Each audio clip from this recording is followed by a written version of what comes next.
See Jesus is a ministry that was founded by Paul Miller.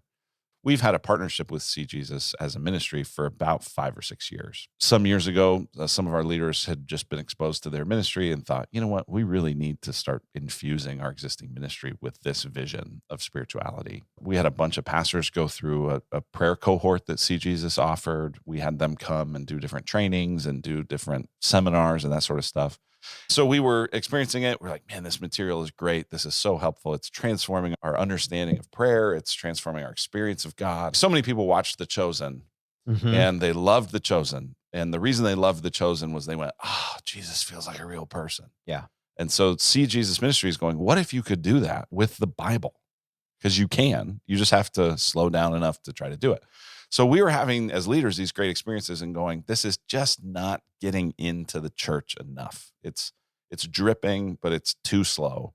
And we thought, let's formalize. And so actually this See Jesus school is something that we're creating really for the See Jesus ministry. Huh. Right. So we're partnered with them and they're hoping that as we pilot this, it then will go around to other churches and be a delivery system for the stuff they're doing. So it's in that particular case, it's a long time in the making. This past year, the woman who leads this took about a dozen folks through it. So Mhm. she spent a whole year taking people who are going to now lead tables.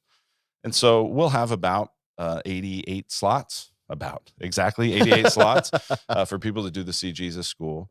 And so this is another thing in this question. And I realize people are like, why are we talking about this? It's a case study in this fall launch. All right. So there is a sense in which I want to figure out how do we promote this and cast vision for this, but I only have 88 slots, right? We're a church of 1,700 people. There will be probably 11 or 1,200 adults on a Sunday. So we can't have too many people want to do it, Mhm. or we're just going to frustrate them that this one life-changing, amazing thing they can't have access to because really it's like limited space. So it's figuring out how to launch it with some energy and some focus and some momentum, but not so much that it overwhelms the thing. So for us, that's one of the reasons why we chose not to do a sermon series about it, but instead, as I'm preaching through First John, especially in the next weeks leading up to it, there's really this like emphasis on love.